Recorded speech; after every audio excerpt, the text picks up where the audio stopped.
Well, good morning to you wherever you are in the world. Thank you for joining us for Friday Focus this morning. This is a live edition of Friday Focus. We are broadcasting live. Now, this morning we're on LinkedIn, we're on YouTube. Hopefully, if all the technology works, we're on Facebook, we're on Instagram. And by the end of today, we'll be broadcasting out on Spotify and on Substack. So if wherever you are, do get involved in the conversation. That is why we're here. This is an education conversation, talking to education leaders and influencers and those that are shaping the world of education. It'd be really great to join us if at some point you want to come and have a conversation about something. But you know, in the best traditions of podcasting these days, you know, you're liking, sharing, following, subscribing, whatever the platform you're watching on says. It's great if you do that because it gets us to a bigger audience. Now we're well into our heading towards our 60th episode. We've been doing this for 2 years and we have no intention of stopping. We've got lots of things planned between now and Christmas, and some great guests that are going to come and talk about the things that they're involved in. Some of the episodes are live. Many of the episodes are live. Some of the episodes over the summer will be recorded because we want to take a break and give educators a break from the hurly-burly of workday. And everybody that we're working with is actively working in the education sphere. So you know they deserve that break as all of us do. So there will be some recorded episodes over the summer. Our next live is the 4th of September. But if you're here now, as in the tradition, please do comment on the platform that you're on. If you've got something to say, or you want to ask a question, or you want to get my guest involved in that conversation, please do write your comment on YouTube, on LinkedIn. Please join the conversation and see where the conversation goes. Now, without further ado, I'd like to bring to the stage my good friend John Kane. We've worked together over a number of years in part of the country in an academy. John Kane is now CEO, Managing Director of Kane Evolve. John, I'm going to leave you to introduce what that means, but tell us that what you're doing and a bit about yourself. Yeah, morning, Chris, and hello, everyone. Thanks for having me. It's an absolute pleasure to be with you, Chris, as always. Just under 30 years in education. I'll tell you my story. It won't be a long bio. I'll keep it brief and try to keep it pertinent to the topic. I think one of the most important things I would say is I started life as a drama teacher, which actually matters now to me more than ever.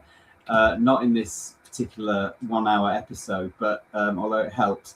But you know, just looking back on those halcyon years of teaching drama in Bedfordshire, just the happiest times, and then through circumstance, not through choice, I would say, looking back, although at the time I wouldn't have known that, I moved through in leadership quite quickly, and found myself via various leadership roles, pastoral and academic, to be sitting at the big table, you know, quite quickly, and then moved on beyond that. Did a stint of headship, and then moved into when I think I first met you as a deputy head, Chris, and then you know, moved beyond that, and then found myself at the executive level. And I've been thinking about how I introduce myself, and I often at conferences or in training events tell this very brief story, if I may, because it's an important watershed moment for me. There was a time when my partner and I, we left to go to the Himalayas, and at that point I was working in a central team for a trust. Supporting and line managing, I would say, a group of head teachers, both primary and secondary. And I left, you know, Heathrow with a bunch of friends to go to the Annapurna mountain range. And I got up one morning and I went to sit on the terrace to watch the sunrise on my own, and thought, I'm on top of the world right now, why not? And what a great thing to do. Beautiful morning. And I sat there and I time-lapsed it. And I'm really glad I did that, because I have shown that video in conferences before since then. And I had what I can only describe as an epiphany. And I didn't really believe in epiphanies. I'm not that type of, that's not the way my mind works. I like to be deliberate and intentional, and I plan things, and I've always done that.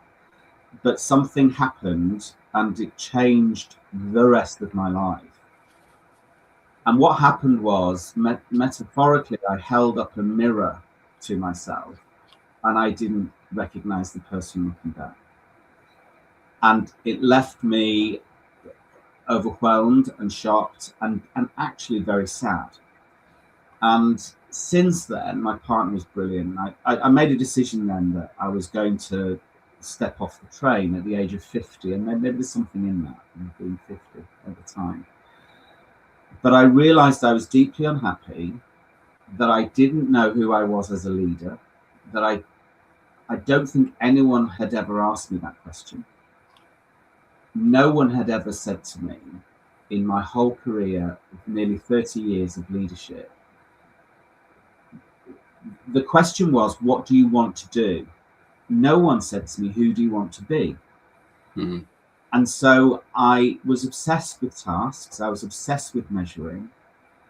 Weren't we all back then? And it's sad to say we are still obsessed with measurement. And perhaps more about that later. But I realized that the drama teacher had gone. And that the love of education, the love of learning, the love for children had completely disappeared. And what was replaced was an obsession with things that I suddenly realized mattered less. And so I made a big decision. There were other things going on at the time which are not worth mentioning, but there were other factors, but that was the main thing. And I knew I was going to resign, and so I navigated my way out, and then COVID hit. I'd already decided that what I was going to do was what really mattered, which was to support other leaders in making themselves better at what they did, and more focused on what I believed really mattered and what I thought at the time leadership was.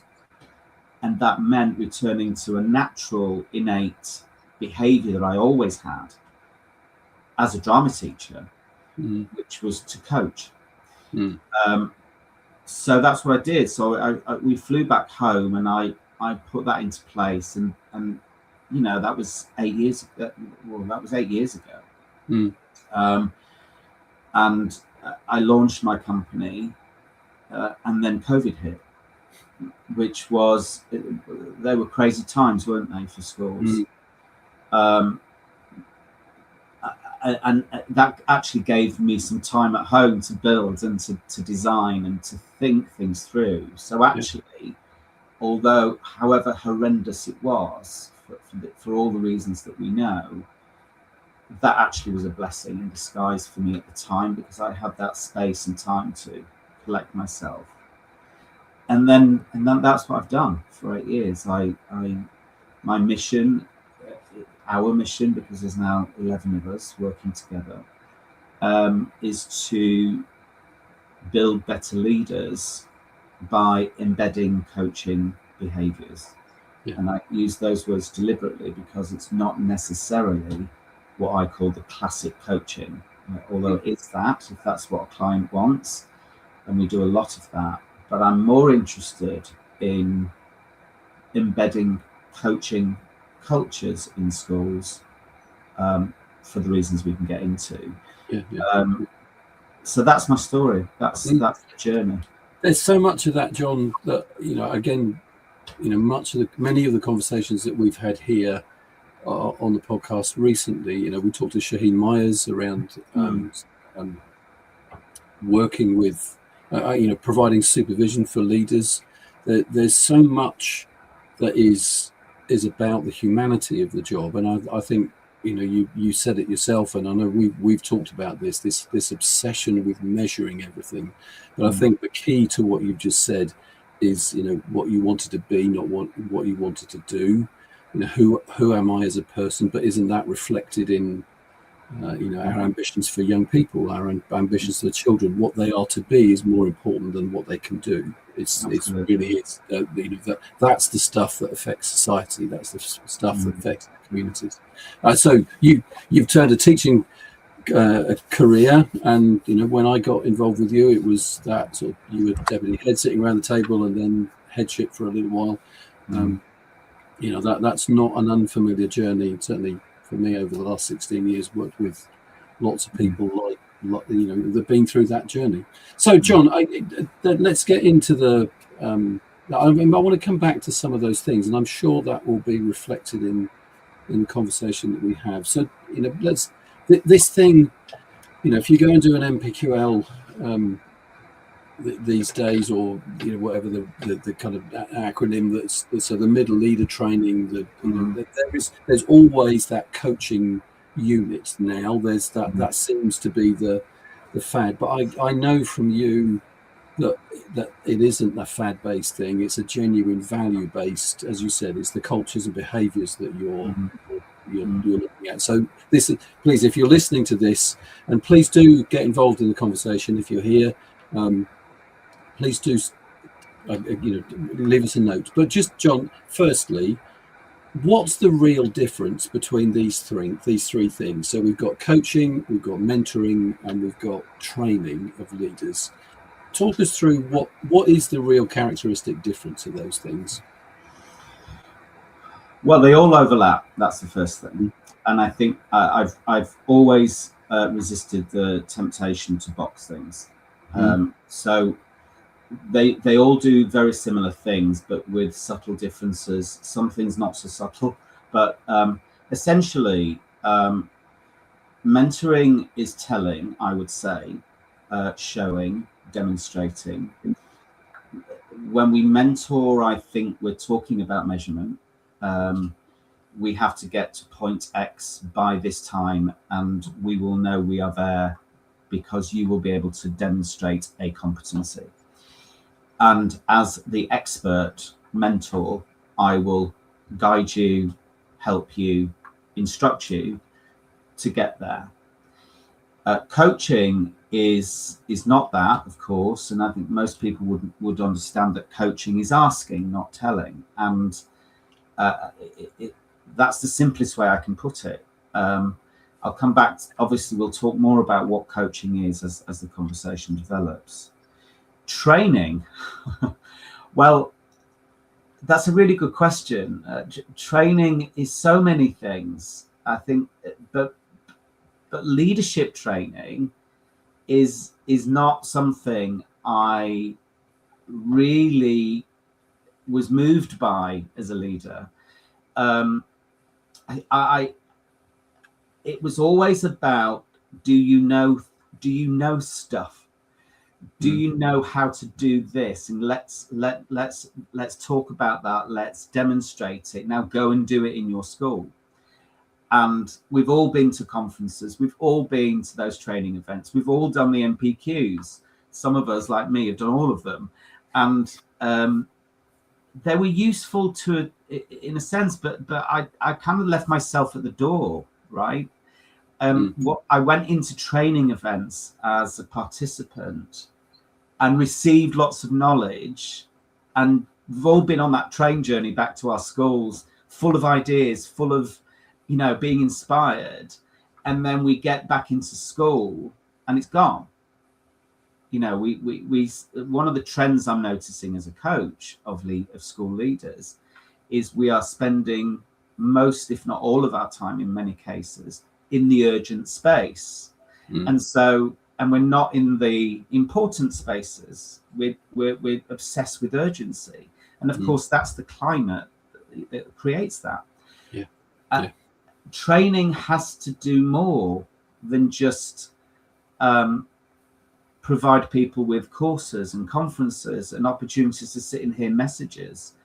And so I've moved away from training insofar as the MPQ approach, and I've delivered on MPQs, including the EL and the MPQH, and valuable though they are, nothing quite gets it as well as coaching for me. So coaching is highly bespoke. It's the most bespoke form of training. It's a bespoke experience because you, the client, brings your agenda to the conversation, and you're at the center of that experience. And the coach will skillfully move you through that topic, the challenge that you bring to the conversation. But great coaching, I believe, is where we don't talk about the topic. So a lot of people want to talk to me about time management. Well, I want to go further. I want to go way back before that.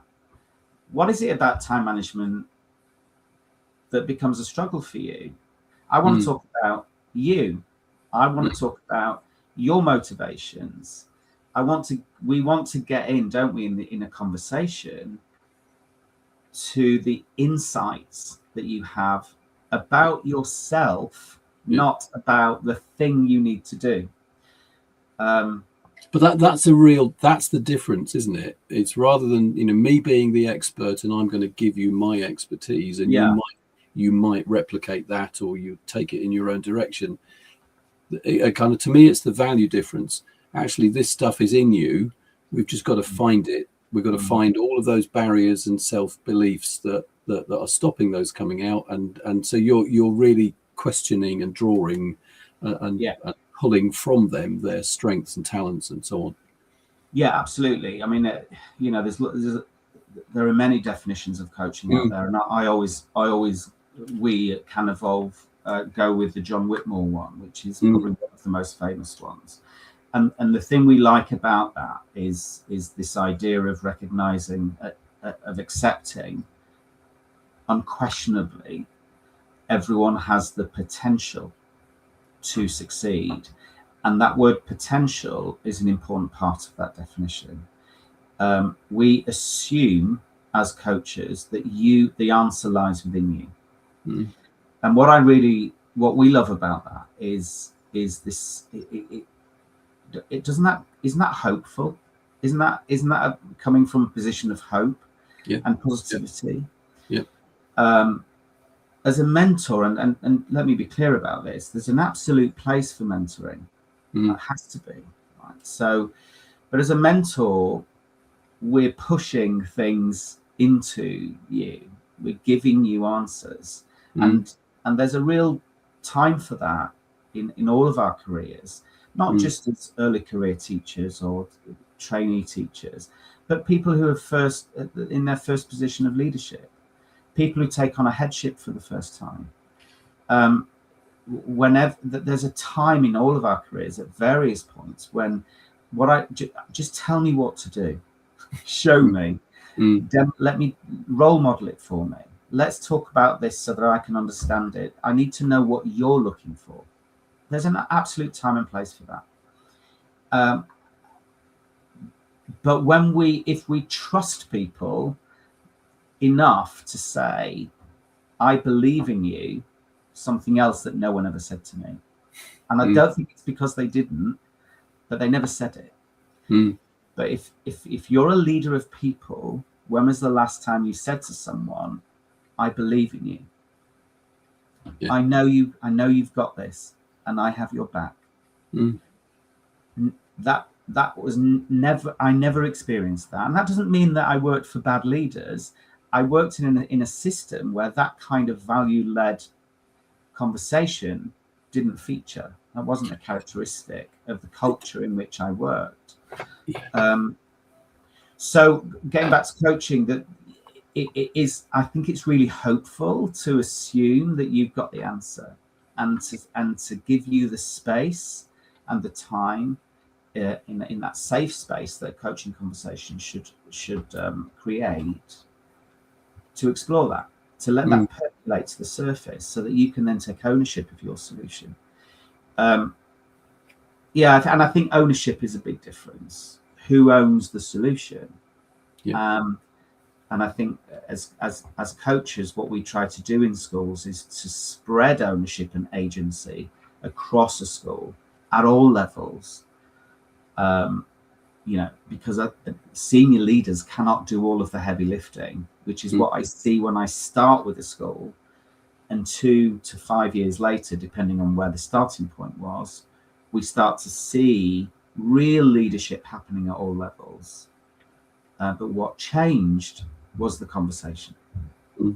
I mean, that's such conversations. That's such an important element. I mean, we've both been there. We sat in the chair. This idea that the figurehead knows everything and is doing everything. We talk about distributed leadership, but you can pass things down, but trust and that belief that you've got this. I'm here to support you. I'm here to back you up. I'm here to hold you. That's a very different culture in an organization, and the power bases and the kind of power structures that people think, and we've been tutored that leadership is. We kind of need to put that to bed, don't we? Because that's empowering humanity. John, I just need to pause for a second and do the social media part, if I may. So if you're with us and you're watching, thank you for being here. I know it's a quiet morning because we're at the beginning of the holiday. So if you're watching this as a recorded episode, wherever you dip into the podcast, please do leave a comment.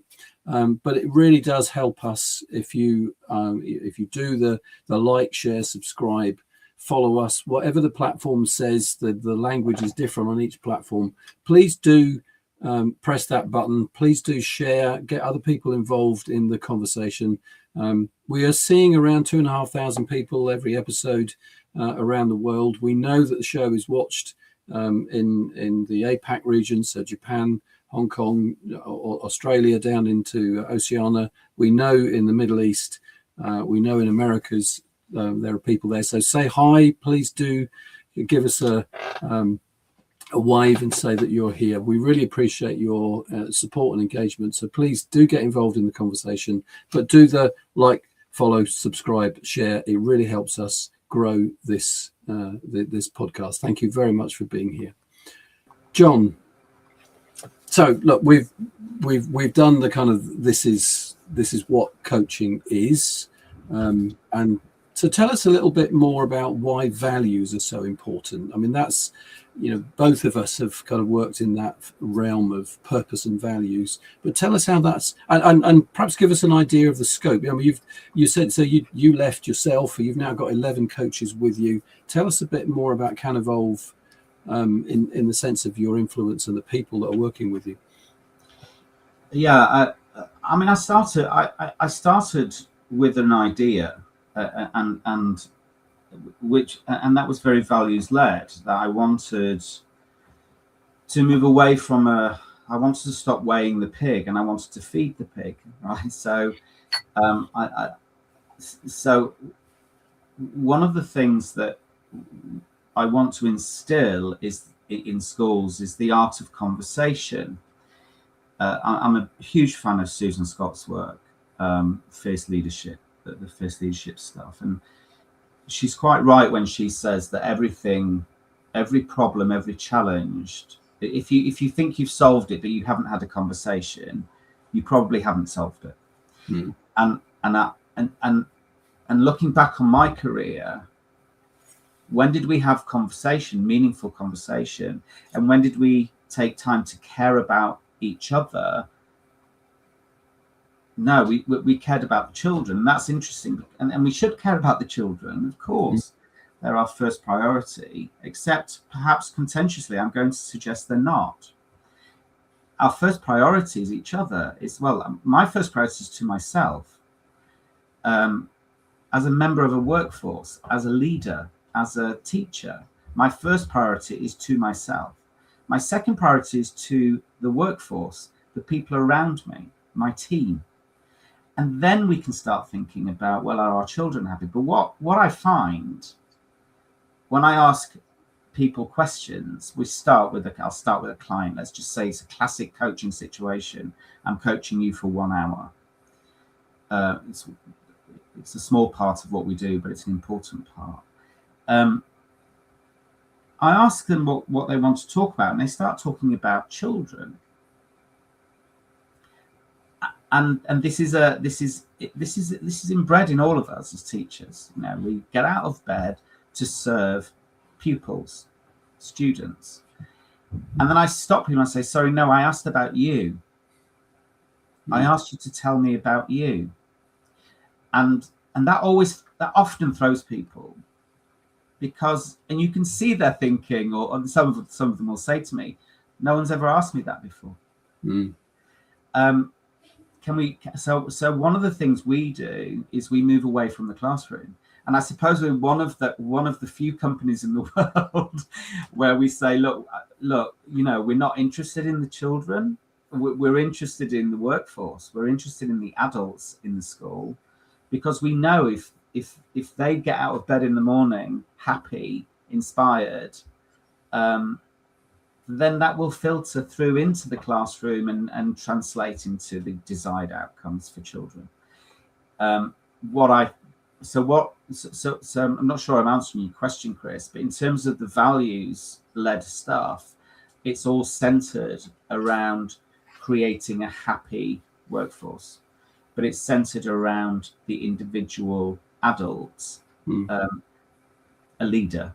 I mean, isn't it that I know somebody, we've all been on, well, no, not everybody's been on an airplane, but a lot of us have been on an airplane. But you think that, you know, that mask that falls if something happens, and the instruction in that safety video is, you will not help anyone else unless you've sorted yourself out first. So in a sense, it's that value of, you need to be healthy to share health. That's I can't remember which guest it was, but somebody made that point really strongly and said, look, just, you know, you need to look after yourself. And because we're not looking after ourselves, or the pressure is such that, as you said right at the beginning, you know, we're measuring measurement, we're measuring, you know, all of that stuff is out there. And we get to that question, are we measuring what we value, and do we value what we measure? And that's the kind of adage that we've used quite a lot in terms of that. So you're really saying the health of the workforce should be what we value first. Yes, and that's always a starting place. So the first thing I do as a coach is really get to know you and understand you, and yes, understand you within a framework of leadership. You know, what kind of leader are you? What kind of leader do you want to be? And where are the gaps in the hedges? And let's go there. And so people want to talk about curriculum design, or they want to talk about inclusion, adaptive teaching, or they want to talk about how do I roll this out across my school, or they want to talk about managing ever tighter financial constraints. And I said, well, before we get into all of those weeds, can we just start with you? And it always ends up being really interesting. And we do get to those things if that's where the client wants to go. But very often they decide not to go there, because actually what they're discovering is more, they think, well, actually no one's ever asked me these questions before. I think I want to talk about impact, if I may, because schools are spending money on me, right? So there is this return on investment thing that I've been getting my head around for the last 8 years. And as a teacher and leader in schools for a long time, I was always obsessed with impact, you know, and people, and I was one of those leaders who said, well, that's very interesting. What's the impact? And I've realized since that I remember, you know, listening to John Hattie once saying that, you know, measuring is important. And I get that, you know, we have to measure things to know if they're working. So I'm not against measurement, but what I am absolutely passionate about is weighing something will not get you there. what we have to do is take the time, and there's the thing, take the time to understand something and consider next steps deliberately and intentionally. And that's not about impact. Impact comes much later. I mean, there's, I think I'll share some case studies with you perhaps, but we start to see real shifts in behavior and culture. And culture shift is slow. It's really slow. It's the slowest thing we can do, but it's the most important thing if we want, sustainable, transformational change. If I don't always want to be with my clients, I want to leave. I want to go and say, you've got this now. You have the agency. You've now got the confidence as leaders, having the necessary and powerful conversations without fear. Now you can solve your own problems. You don't need me anymore. So I then step away, and that's job done. So I'm not, but the impact comes much later. What I'm interested in is cultural shift, is looking at how we codify leadership behaviors and how coaching behaviors enhances what we do every single day in the moment, not as a classic coaching, we're having a coaching program.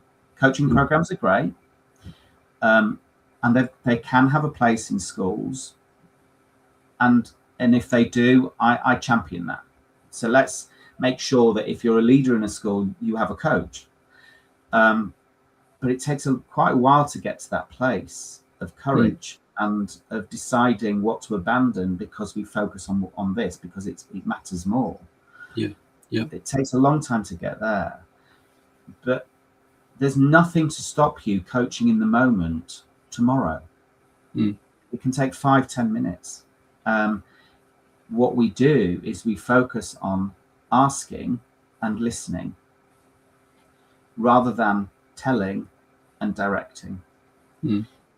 Wherever possible, wherever the conditions allow for that. But that does mean you have to be courageous and brave, and you have to be mindful of that, and you have to be deliberate about it. And then it will become perhaps a habit in your leadership. And it's not something I did as a leader. I wish I could go back and do it all again, Yeah. I don't we? But that's we've learned, and that's in a sense that's the kind of experience that we bring because we did those other things, and that's not been part of what school culture has been. As John, I know we prepare questions and we talk about our conversation. I'm interested in what you just said in the sense of not necessarily case studies, but the question around what does a school look like that typically comes to you, and what's the journey to what does it look like when they're finishing? Because I can hear head saying, sorry, I just got to capture this, what you said there. In the high stakes culture, command and control is easy. You will do what I tell you and you'll do it as I say. And what we see is lots of pocketbook lessons. You will deliver this because this is the way we do it. But you just talked about ask and listen, where people will come at you with some different values and different experience and different understanding. So tell us a bit about that journey, what that looks like, and how does it kind of land? What does it feel like? Yeah. When I start with a school, what I find is senior leaders are doing all the heavy lifting, and that's commonplace. They're doing all the duties. They're doing a lot of the behavior stuff. They're doing everything. They do everything. I spend a lot of time in schools where a senior leader because they're wearing a high vis vest. Yes. And they're all walking around with radios. And then towards 2-3 years in, that's changed. That's changed. I don't start at the bottom and work upwards. I start with senior leaders. The first thing I would say is that the CEO of a trust or a head teacher, they have to be on board. They have to. We don't work. My job isn't to convert a non-believing school into being a coaching school. I've done that, and I can do that, but it's really hard work. You've got to have the buy-in from the head, and so every school we start with, that's already there. And then I think people, it is quite a painful process to go through, and there's various different models, but the model is designed with me and the client. We sit down together and decide, how do we want this to work, and where is your culture now, today? What values do you live today? That's our starting point, and then we design the vision. And we absolutely, I know it's so old hat, but bless him, Simon Sinek, start with why. I mean, absolutely. I mean, and I asked the question, why do we want to do this? And sometimes that's not been considered. And so we need to get into that. So once we've done all of that cultural question leading, we start to build a program. And that will look different in every school.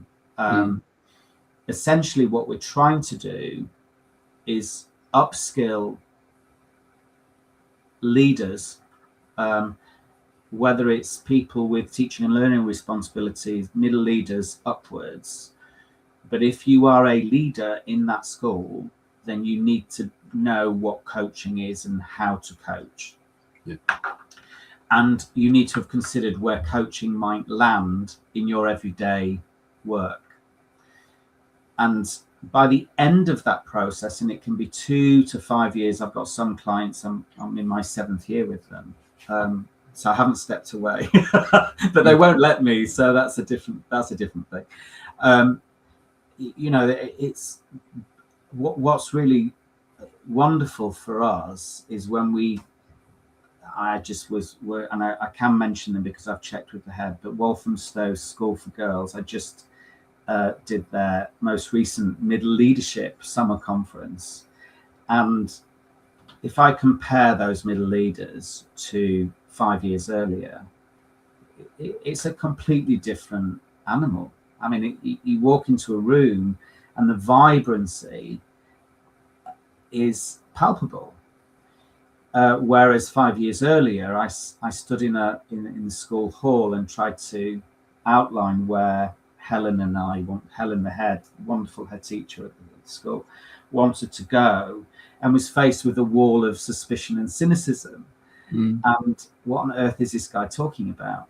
We've got stuff to do here, right? And it's about saying the stuff you've got to do here is urgent and it's important, but there are things that are more important in terms of that cultural growth of the school and your growth as individuals, which isn't about children initially directly, it's about you.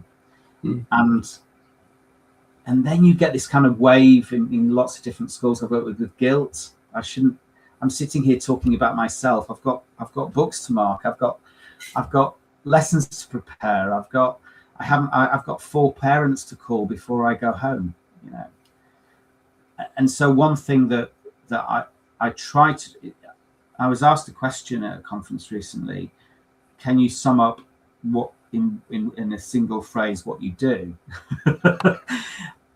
Which I thought was a challenge. And just it came to me really quickly is I help people slow down. Yeah. And I think that's what we do. We go in and say, whoa, stop. It's okay to stop. We have to be brave, and we have to find moments in our week or in our fortnight to encourage each other to stop, to stop, reflect deeply, have a powerful conversation, and to choose before we act. And that's what I find at the beginning. So lots of reaction at the beginning, just people reacting. Reaction is important. Crisis management is important. And I'm good at those things.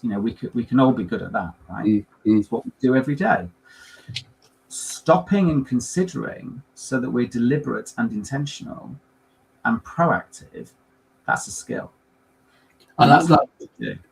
Yeah, a friend of mine who will be on the podcast in the next season is ex-CIPD learning lead, talks a lot about reflective practice and building reflection into our everyday work. And I know we talk about it in the classroom. We'd say, to children to reflect on what they're learning, but how many teachers actually take the time to stand back, exactly as you say, to stand back and, how did that go? What was that? I was working with a school the other day, John, who'd built this practice of what they called intellectual preparation. And it's really a reflection on how we're teaching, what we're teaching, why we're teaching, and just thinking about, well, if we're going to do this again, we need to do this differently. We need to word it differently. We need to explain it differently. But just that, it's a professional activity to reflect and say, stop, as you say, slow down. Just before you run into the next thing,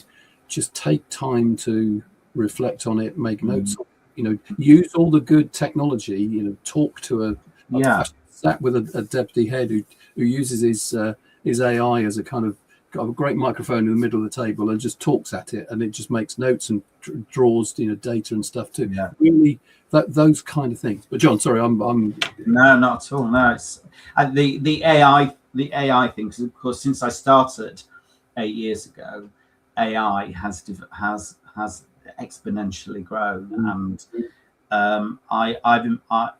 I've embraced that, and it absolutely saves me, I don't know, 12 to 14 hours a week, in so many different ways, which I don't want. That's not the topic of this conversation. No. We could do a podcast about AI in coaching. We have. That would be an interesting conversation to come back. But in terms of getting people to stop and slow down and work, I don't think people can work harder. No. You and I were talking recently about, every generation of school leaders have always said, oh, it's never been this hard. But I think we can safely say that from the trends that I'm seeing up and down the country and internationally with people I work with, it's about as hard now as it is. It's really tough, really complex. There's lots of complexities, lots of change, lots of upheaval. And for goodness sake, you don't have to turn on the news, So we're trying to prepare young people for a future that we could be forgiven for thinking is actually quite scary, and it's at least daunting. One person said we're trying to make the impossible possible, and I said, well, but we have to go in from a position of intention, and we have to decide courageously what matters to us. And that may not always be in complete alignment with what a school system is telling us is important. And so a leader's challenge is to work with that tension, right? It's to work that out, right? We've got to align, of course. Maybe why I got out, but we've got to align, and I get that. But within that framework, there's a lot of scope for doing things differently. And one of the things we have to do is to just for a second turn our lens back to the teachers and back to the leaders, the adults in the school, and say, what about you? We know, Ken Robinson was talking about this years ago, all the high performing school systems in the world, they have a handful of things in common, but what the number one is their investment in training, their investment in developing their teachers. And I just think coaching conversations in the moment, or more formally through classic coaching sessions or team coaching, let's have team coaching conversations instead of department meetings. Some of my schools do that now. Faculty meetings are no longer agenda led, they're powerful question led. And the chair of the meeting is replaced by a coach. And they tell me, there's core department at a school in Northampton who started doing this some years ago. Transformational. People now are on time to the meeting. They can't wait to get there. They've had the question 24 hours before in the kind of Nancy Klein Time to Think book, the kind of thinking meeting format. And all the voices are heard and all the voices matter. Yeah. Whereas how many meetings have we sat in my career where it was gobby people like me and other people who owned the conversation, and 6-7 people never said a word. John, just on that, and I know that, I just, we were doing some reviews recently, and one of the things that came out of it was actually, between core subjects, the conversations we had with the maths, the science, and the English lead, actually came down to, you have completely different values, expectations, and beliefs about the children. So, where we talk about schools having a variation, in school variance of different expectations, exactly as you're saying, if as a team, how can you be a team working together to get, the best outcomes for learners, if that's how you capture it? If you have different expectations, beliefs, and understanding about that journey, and that coaching. Now, we're not saying you have to do every meeting that way, but certainly that you have a track, and it becomes really evident if you go in and do that kind of whole school view as a leader. When I it was so stark. The science department believed something completely different about the children to the maths department. You think, well, why? They're the same children. What's the expectation? So if you're not asking those questions, you're never going to find that. So really powerful, coaching meetings. That's an amazing way to get underneath the skin, in a sense, isn't it? Yeah, I mean, if you take a challenge, if we think about primary schools as well, which as well as secondary, but you get a group of teachers all responsible for a particular subject together, and you've considered through your improvement planning what the great challenge is, and let's turn that into a powerful question that begins with the words what or how, and get that sent out beforehand, and then you run coaching conversations during the meeting as well as team coaching. We can't get into the details of that. We probably haven't got time, but there is a difference in the dynamic between those two things. And oh my goodness, then you capture what comes out of it, but you make a decision that by the end of this 1 hour, you have got a series of actions that you will commit to, a call to action and a series of commitments. And you have decided as a group of people how you will follow through on that, and how you will check in, and how will you loop back. And then you can talk about what we're measuring at that point if you want. I mean, I wouldn't, but we have to be clear about what the actions are. I always say, have you got a timeline? My project management brain goes into it. I always say, what's your timeline?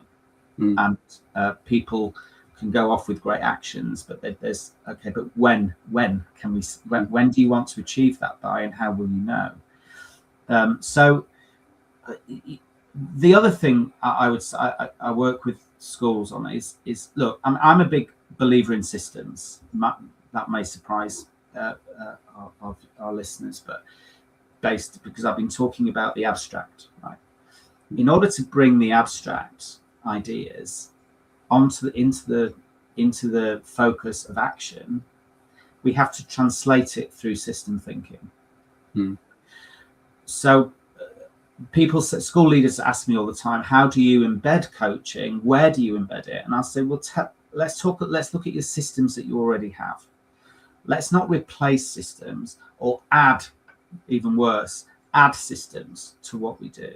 Let's look at where we have got the capacity already, and how can that sometimes, if not all the time, be enhanced through coaching skills. And team meetings is the obvious one. So senior leadership teams once a month will have a coaching session instead of the traditional a gendered meeting. And that's the same in faculty or subject leads or phase leads in primary school, for instance.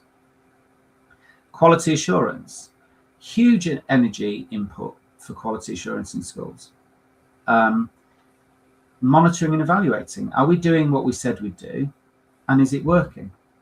A lot of energy goes into that.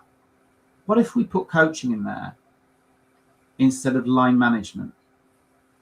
What if we take line management meetings and provide 20 minutes of coaching in every line management meeting, so that the person I'm line managing has a strong sense of belonging and mattering? And suddenly what happens is, over time, is the culture of a school starts to shift. And what you see is ownership being built upwards, from the bottom up. People start to take ownership. And I include, obviously, instructional coaching in the classroom, not something Can Evolve do, although we support schools in that. The great work of Tom Sherrington, and people like Step Lab, and there's a lot of great ways in which coaching is now finding its way into the classroom. And that's fantastic. But the power of those things, whether it's instructional coaching in the classroom or effective line management, is in the competencies around conversation. How good are you at listening, for instance? I'm kind of obsessed with that. Ever since I read, I mentioned Nancy Klein's work just now, some years ago. We're really bad at listening. I was a terrible listener as a leader. But the pressure was on, John, and there's no excuse for that. But the sense of the importance of it has changed. John, I just need to pause for a second before we go into our last section. So, in terms of where we got to, again, just please, if you're here, like, share, and subscribe. It'd be really valuable if you get involved. Now, you know that over time that I've been writing and publishing a series of books. The Efficient School is due out on the 13th of August. It's out currently as an ebook available on Amazon, but on the 13th of August we're publishing it afresh, second edition, as a printed book. It will be out as an ebook and an audio book as well. The Perfect Timetable has been out since March. A lot of the things that we're talking about, this kind of coaching culture, are embedded. Although these are very curriculum focused, and some people might see dry focus. How do we get to the efficient school? It's not about numbers. It's about reflective practice. It's really about how we think about what we're doing. So in every chapter, in every one of the books, and there are two more to follow next year, there are reflections at the end of each chapter, getting us to think deeply about why we're doing what we're doing, and the values that we hold within them. You can get the books if you use the QR code in the top right hand corner. That takes you to the website, and it will link you. That takes you to the Smart Curriculum website, and it will link you to the book. So please, if you're interested in deeper questioning around these subjects, The Perfect Timetable is not a book about how to write a timetable. It's about all the values and principles around how that affects your school. So please, if you want to get involved, use the QR code in the top right corner and find those copies. John, I'm going to put your contact details on the screen and just read them. So John at canevolve.com or canevolve.com, and the website www.canevolve.com, building lasting impact. So I'm going to leave that there for a moment. John, in terms of a call to action, we're coming towards the end of the show, and I want to get to that the kind of bit. How do people get in touch with you? Obviously, they can use your email or the website. What does that engagement look like? You've talked about the kind of initial engagement and conversation, but just tell us a bit more about how can people get involved in what you're doing. So email me would be the best way. There's a contact page on my website as well. The website's currently being redesigned, actually, as we speak, which will take about a week or two. And I'm really excited about that. But email me, and then we jump on a call, a free call, and we just talk. We talk about what you want, and we go from there. And then we start to design together, and then we think we know what that looks like, and then we realize sometime into the work that, okay, let's just pivot at this point, because that's quite interesting what that's led to. So it's really quite responsive, and we start with it can either be, I mean, I've got quite a few schools where I coach all the senior leaders, or I coach the middle leaders, and they are one-to-one sessions, online and or face-to-face, depending on how easy that is. Online works perfectly well. And then with the same schools or with the other schools, we start to do the other piece around building a culture, a coaching culture. We have to see that as a long game. That we're building a long process there. Some of which I will be present for, but eventually I will let go, because other people have ownership and agency. But we focus on leaders for sure, not managers, right? So management is important, and I feel uncomfortable about the separation of leadership and management. We spend a lot of time thinking, what is leadership and what is management? Well, essentially, I see a huge Venn diagram, and there's a massive piece in the middle. But what we're not able to do in schools, I feel, is to think strategically, because we're stuck in the operational space. So what I will do is force leaders into the strategic space. So we're starting to think about long-termism. How do we build long-term thinking across a school at all levels? How do we do that, and why should we do that? Why is that important? What will that lead to? What are the potential gains of doing that? So I'm going off on one like I do, but that's how to contact me. And then we start with the conversation, and we go wherever. But there are certain things that we do, and there are certain things I don't do. So but that can be explored. But we focus on leaders. Can I mention two things that I haven't mentioned, because I've just looked at my list? I've got to cover these things when I talk to Chris tomorrow. Some of the trends that are coming out that I find with schools is really interesting. There seems to be, it's like I always say it's something in the water. So I can be working in a school in Scotland, or I can be working in a school in Gloucestershire, and the leaders are suddenly talking about the same thing. Yeah. And I find that fascinating. One of the things that the trends that I'm constantly thinking about is, and this is what my monthly reflection is about, is I have a monthly reflection that I do for a month around a given theme. And last month's piece was on, I started to read about and think about discipline. So when you have a deliberate intention, the execution of that is the hard bit, where we start talking about resilience and practice and deliberate practice, and that requires discipline. And they're the types of conversations that intrigue me, and they're the things that I think we need to build space and time into schools to talk about things at that level. What are your intentional ideas? What is it you want to achieve? Why do you want to achieve? And how will you go about doing that? And how will you execute? And what discipline do you have to create?